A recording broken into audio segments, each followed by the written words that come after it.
Let's continue tumbling down the RPG rabbit hole with a showcase of the 3 Final Fantasy amiibo. These are the first figures of non-Nintendo characters we've looked at. All 3 released as part of the Super Smash Bros. Amiibo line. Smash started adding select third-party characters to its roster in 2008. Cloud from Final Fantasy VII joined Smash for Wii U and 3DS as a DLC fighter in 2015. Final Fantasy is a pillar of gaming that definitely earned a Smash rep. As the protagonist of the most popular entry in the series, Cloud was the obvious choice. A few years later, 7's central villain, Sephiroth, was added to Smash Ultimate's DLC lineup. Cool, so that explains 2 of the figures, but why is this other Cloud here? Smash features alternate costumes for each fighter. Most of the time these are basic color palette swaps, but sometimes you'll get a special one that drastically changes a character's look. This second Cloud amiibo lifts his design from Final Fantasy VII Advent Children. Content-wise, these Final Fantasy amiibo are identical. Their main functionality is in Smash, where they can be trained to hone a unique fighting style.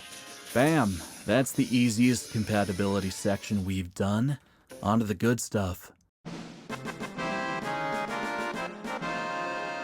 Say hello to the pointy-haired anime sword boy.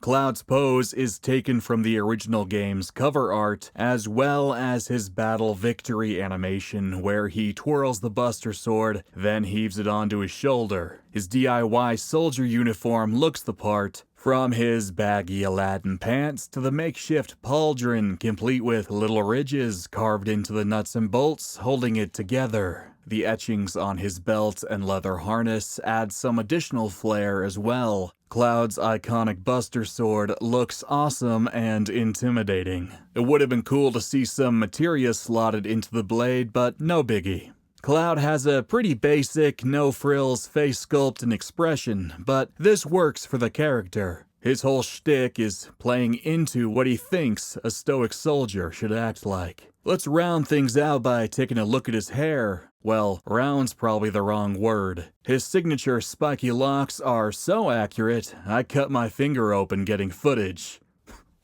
Pretty solid amiibo overall. Let's keep Cloud spotting.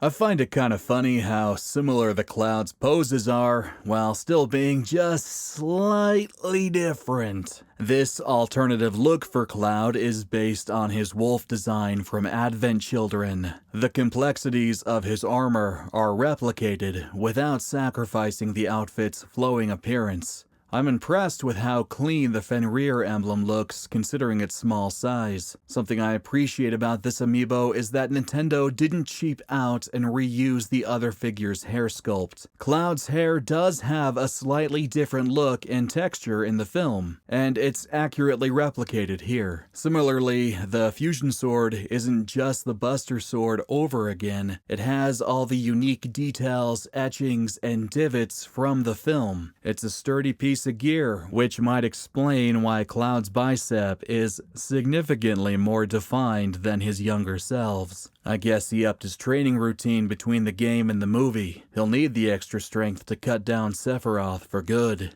Fresh from the salon, Sephiroth's ready to win friends and influence people. There's obviously a lot going on here, so let's break it down. Cloud may have been faking it with his soldier act, but Sephiroth is the real deal, and it shows. Everything looks a bit more put together and official, from his sleek pauldrons to the pants and boots that actually fit. His fierce katana Masamune rounds out his equipment load. There's no bend in sight, and the gold and blue colors on the hilt pop against all the black. His hair is so luscious and smooth, you can almost smell the shampoo and conditioner. I love how it works in tandem with his iconic single wing to cloak the figure from either side. After Rivali and the Loft Wing, I didn't expect to talk about freaking plumage on an amiibo again, but here I go. The sheer size and presence of the wing obviously draws your attention, and the gradual change in the size and shape of the feathers adds a bit of extra realism to this completely unrealistic anime sword fighter.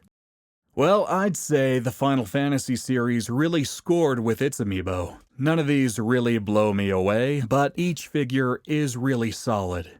Moving forward, the real question is whether or not Nintendo and Square Enix can count past 7. There are rumors that Final Fantasy XVI may come to Switch too. Give us a Clive amiibo, why don't ya? Better yet, cut to the chase and just give us a Ben Starr amiibo. Oh god. See you next time.